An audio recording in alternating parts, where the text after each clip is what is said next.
Hello everyone, I am Saji Gupta from Civil Department in Bharati College. Today our topic is consistent deformation method. ठीक,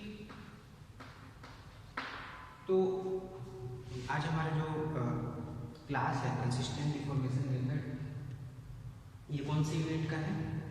indeterminate beam and continuous beam. तो indeterminate beam या indeterminate structure होता क्या है? Indeterminate structure वो structure होता है जिसकी फुली एनालिसिस के लिए, जिस स्ट्रक्चर का पूरा एनालिसिस करने के लिए जो इक्विलिब्रियम इक्वेशन होता है वो सफिशिएंट नहीं होता है। ठीक है, या तो हम लोग इसको ऐसा भी बोल सकते हैं कि for indeterminate structure condition of equilibrium insufficient to fully analysis to the structure. ठीक है, वो होता है क्या चीज? पहला चीज है हमारा indeterminate structure.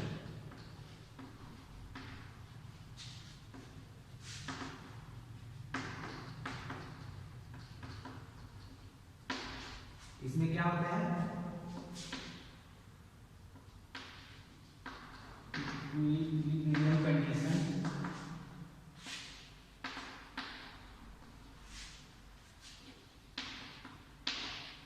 Are not sufficient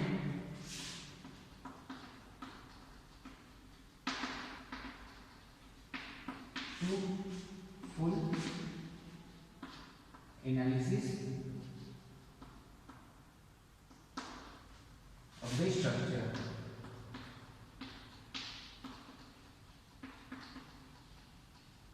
ठीक, तो ये होता है आपका इनडिटरमिनेट बीम। ठीक है, और अब इसके आगे हम देखेंगे एक चीज और, सुपरपोजिशन थ्योरम।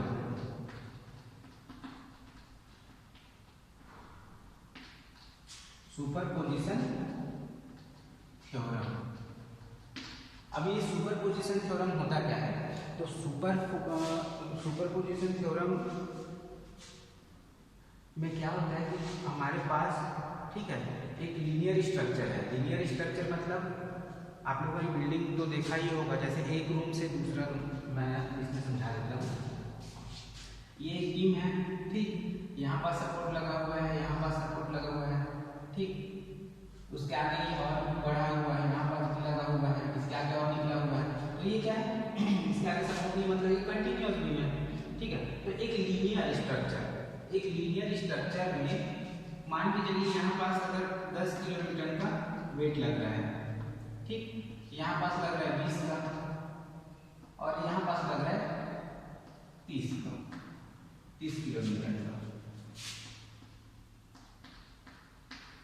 ठीक, इसमें क्या लग रहा है? 10 किलोमीटर, इसमें 20 किलोमीटर, इसमें 30 किलोमीटर का फोर्स लग रहा है। ठीक है, load.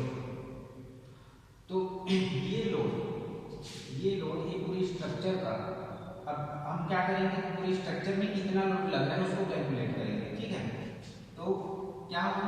Summation of W is equal to, मान के चलते हैं W1, W2 और W3 है, तो W1 plus W2 plus W3। ठीक है, तो ये है आपका सुपरपोजिशन थ्योरम। मतलब जो अलग अलग, जो भी दो या दो से अधिक लोड अगर किसी लीनियर स्ट्रक्चर पे लग रहा है, ठीक है, लीनियर इलास्टिक स्ट्रक्चर में दो या दो से अधिक लोड अगर अप्लाई हो रहा है, तो वो टोटल सम, मतलब उस पूरे स्ट्रक्चर में लगने वाले टोटल लोड के इक्वल होगा। ठीक है, और इसके लिए दो कंडीशन अप्लाई होता है। पहला तो स्ट्रक्चर का जो बिहेवियर होना चाहिए लीनियर होना चाहिए। ठीक है, और दूसरा क्या होना चाहिए? Structure undergoing small deformation. ठीक है, मतलब हल्का इलास्टिक होना चाहिए और हल्का डिफॉर्मेशन होना चाहिए, उसमें सुपरपोजिशन थ्योरम अप्लाई होगा। ठीक है, अब देखते हैं ये चीज हम लोग जानेंगे, इनडिटरमिनेट स्ट्रक्चर क्या होता है, सुपरपोजिशन थ्योरम क्या होता है। अब देखते हैं कंसिस्टेंट डिफॉर्मेशन मेथड। तो कंसिस्टेंट डिफॉर्मेशन मेथड होता क्या है? सबसे पहले तो इसके द्वारा मतलब इसके थ्रू हम लोग क्या करते हैं, कंसिस्टेंट डिफॉर्मेशन मेथड के थ्रू हम लोग स्ट्रक्चर में लगने वाले फोर्स और कहाँ मूवमेंट, ठीक है, अप्लाइड लोड, मतलब इन सब चीज़ों के बारे में जानते हैं, ठीक, इन सब चीज़ों को निकालते हैं हम, ठीक। कंसिस्टेंट डिफॉर्मेशन मतलब ये वो मेथड है जिसके द्वारा हम किसी भी स्ट्रक्चर का लोड, मूवमेंट, उस पर अप्लाई हो रहा फोर्स, ठीक है, ये सब चीज़ कैलकुलेट करते हैं, ठीक। तो ये क्या है, एक मेथड है, ठीक है, इन सब चीज़ों को कैलकुलेट करने का। तो आइए देखते हैं इस मेथड में क्या है।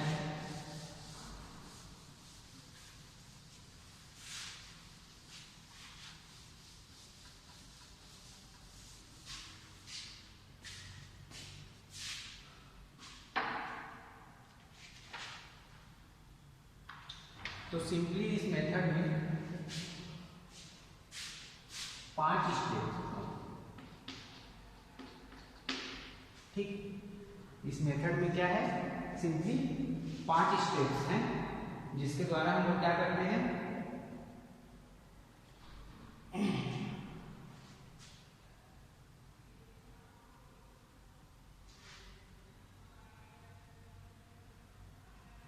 तो इसमें कंसिस्टेंट डिफॉर्मेशन मेथड में टोटल 5 स्टेप्स है जिसके द्वारा हम लोग रिएक्शन और फोर्स, मूवमेंट, इन सब चीज़ों को क्या करते हैं, निकालते हैं, ठीक है। तो इन 5 स्टेप्स में क्या क्या है, पहला है आपका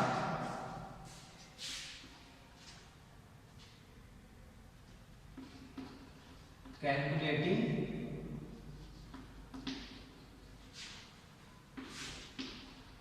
डिग्री ऑफ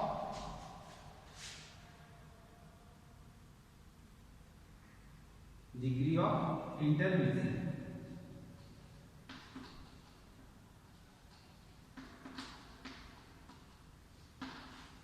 ठीक, ये है फर्स्ट स्टेप। दूसरा क्या है,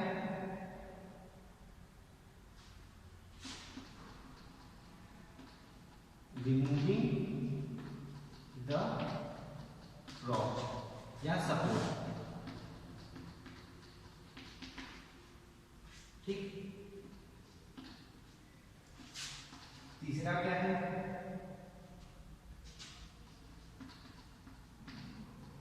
assuming reaction at free end, ठीक, assuming reaction at free end। चौथा क्या है, कंपेटिबिलिटी इक्वेशन,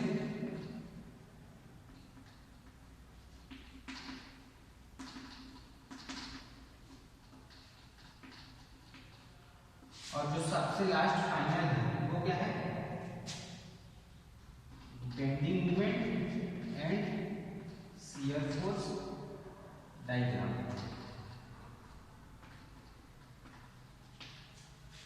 ठीक है। तो ये जो हमारा 5 स्टेप्स हैं, इसके थ्रू हम लोग क्या करते हैं, उसके रिएक्शन और फोर्स ये सब कैलकुलेट करते हैं, ठीक। और उसके बाद फाइनली हम क्या करते हैं, bending movement and shear force diagram उसका ड्रॉ कर देते हैं। अब bending movement and shear force diagram में क्या होता है, हम लोग उसमें फोर्स शो करते हैं, ठीक है, अप्लाइड लोड शो करते हैं, ठीक है, उसका रिएक्शन कितना है वो शो करते हैं, और उसका बेंडिंग कहाँ, मतलब किस किस पॉइंट पे कितना आता है, ठीक। तो ये हम लोग डायग्राम के थ्रू शो करते हैं कि कहाँ पास उसका रिएक्शन कितना होगा, ठीक। तो उसी को हम लोग क्या बोलते हैं, बेंडिंग मूवमेंट, ठीक है, डायग्राम। तो कैलकुलेट ऑफ इनडिटरमिनेंसी, ठीक। अब इसमें क्या है, हमारा जो फर्स्ट यूनिट है indeterminate beam and continuous beam, ठीक है, इसमें हम लोग को बीम के बारे में पढ़ना है, ठीक, बीम के बारे में पढ़ना है, उस पर अप्लाइड लोड और मतलब बीम के मैकेनिक्स के बारे में पढ़ना है, ठीक है। तो इसमें फर्स्ट जो मेथड है कैलकुलेशन का, फर्स्ट जो मेथड है वो क्या है, कंसिस्टेंट डिफॉर्मेशन मेथड, ठीक। तो इसमें ये 5 स्टेप्स में सॉल्व होता है। ये जो मेथड है ये किसका कितने स्टेप्स है, 5। तो 5 स्टेप्स में पहला क्या है, कैलकुलेटिंग डिग्री ऑफ इनडिटरमिनेंसी। पहले हमारे पास कोई भी जो स्ट्रक्चर आता है, ठीक है, हमारे पास कोई भी स्ट्रक्चर आता है तो हम लोग क्या करते हैं, उस स्ट्रक्चर का हम लोग क्या करते हैं, इंडिटरमिनेसी फाइंड करते हैं। ठीक, उसके बाद क्या है, रिमूविंग द प्रॉप, मतलब पहले स्ट्रक्चर क्या है, स्टेबल कंडीशन में है, हम लोग क्या करते हैं, उसके सपोर्ट को हटा देते हैं। जो ये जो दूसरा है, ठीक है, मान के चलिए हमारे पास एक स्ट्रक्चर है इस टाइप का, ठीक, जिसपे यहाँ पास 10 किलोमीटर का लोड लग रहा है। ठीक, तो पहले में हम लोग क्या करेंगे, इसका इंडिटरमिनेसी फाइंड करेंगे।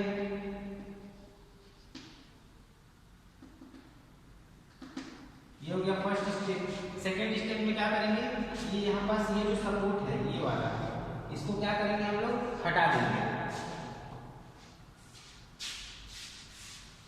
अब इसको हटाएंगे तो क्या हो जाएगा, अब यहाँ पास तो कोई सपोर्ट नहीं है, तो ये क्या हो जाएगा, ऐसे मुड़ जाएगा। ठीक है, इस वेट की वजह से हमारा स्ट्रक्चर कुछ इस प्रकार आ जाएगा, क्योंकि यहाँ से हमने क्या किया है, सपोर्ट को हटा दिया है। तो और वो सपोर्ट को हटाया क्यों, कि इसमें कितना बेंडिंग, ठीक है, इसका मूवमेंट कितना है, वो चीज जानने के लिए हम लोगों ने क्या किया, इसके सेकेंड स्टेप में सपोर्ट को हटा दिया, जिसकी वजह से हमारा जो स्ट्रक्चर है, ठीक है, जो स्ट्रेट था वो क्या हो गया, कर्व फॉर्म में चेंज हो गया। ठीक, और ये करते क्यों है, ताकि हमको पता चल सके कि उस पर जो वेट लग रहा है, ठीक है, हमारे स्ट्रक्चर पे जो वेट लग रहा है उसकी वजह से मूवमेंट कितना जनरेट हो रहा है हमारे स्ट्रक्चर में। ठीक, उसके बाद क्या है, third, assuming reaction at free and. ठीक है, assuming reaction at free and मतलब अब क्या करेंगे, ये फ्री एंड है। फर्स्ट स्टेप में हम लोगों ने क्या किया, यहाँ से सपोर्ट हटा दिया, सॉरी सेकेंड स्टेप में यहाँ से हमने क्या किया, सपोर्ट हटा दिया। थर्ड स्टेप में क्या करेंगे, ये इस वेट को हटा देंगे। ठीक, इस 10 किलोन्यूटन का वेट को हटा देंगे और इसका रिएक्शन कितना है, इसका जो रिएक्शन है, रिएक्शन एट फ्री, ये फ्री है, यहाँ पास सिर्फ सपोर्ट लगा हुआ है, फिक्स नहीं है। ठीक है, फिक्स इधर का प्लस है, ये तो फ्री है। Calculating the reaction at free, तो हमारा जो फ्री एंड है उस पर जो सपोर्ट नीचे से लगा हुआ था, ये कितना रिएक्शन, मतलब नीचे से कितना वो फोर्स अप्लाई कर रहा है, इस चीज को हम लोग क्या करेंगे, थर्ड स्टेप में कैलकुलेट करेंगे, रिएक्शन एट फ्री। ठीक, और उसके बाद क्या होगा, उसके बाद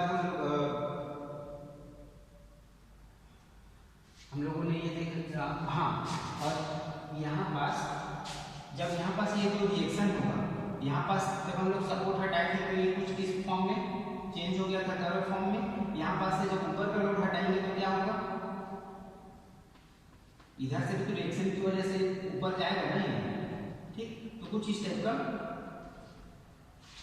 मतलब इस टाइप का स्ट्रक्चर हमारा क्रिएट होगा। ठीक है, और उसके बाद क्या होगा, जो फोर्थ स्टेप है, कंपेटिबिलिटी इक्वेशन। कंपेटिबिलिटी इक्वेशन में हम लोग क्या करेंगे, दोनों फोर्स को रख के फाइंड करेंगे कि हमारे देखिए हमारे जो स्ट्रक्चर है 10 किलोमीटर यहाँ पास लग रहा है, यहाँ पास रिएक्शन है R।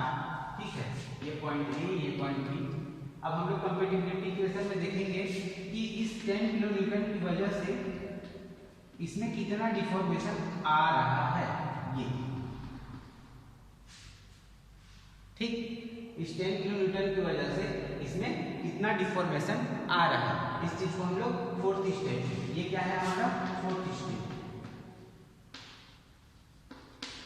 और उसके बाद पांचवा हमारे पास इसका रिएक्शन आ जाएगा। ठीक है, इसका फ्री एंड का सपोर्ट का रिएक्शन पता चल जाएगा कि इसका रिएक्शन कितना है। ठीक, और यहाँ पास क्या होगा, सपोर्ट को हटा दिए तो इस वेट की वजह से होने वाले जनरेट हो रहा है, जो मूवमेंट जनरेट हो रहा है उसका भी हमको पता चल जाएगा। तो जब ये सब चीज़ हमारे पास हमको मिल जाएगा, हम ये सब चीज़ को फाइंड कर लेंगे, देन हम लोग क्या करेंगे, bending moment and shear force diagram draw करेंगे। ठीक, तो कुछ जब हमारे पास यहाँ पास का रिएक्शन आ जाएगा कि फर्स्ट स्टेप में हमको क्या पता चल रहा है, इंडिटरमिनेसी पता चल जा रहा है।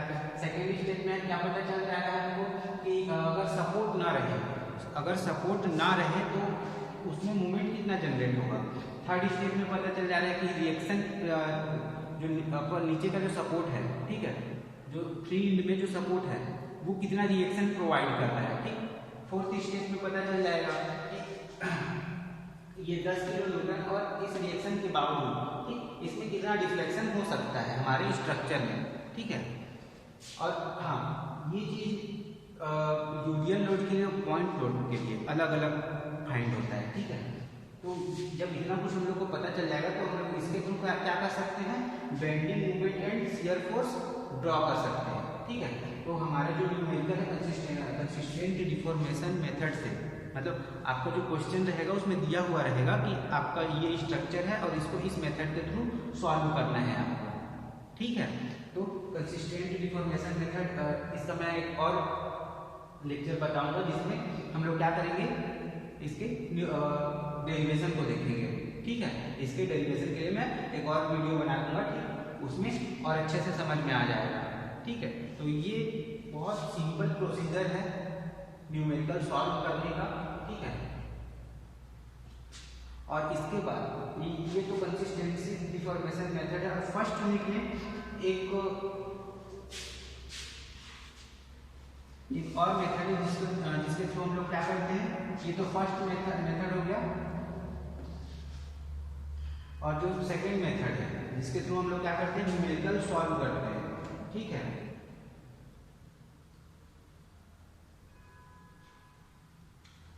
वो है आपका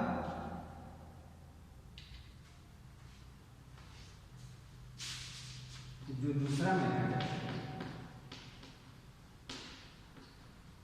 फ्री मूवमेंट इक्वेशन।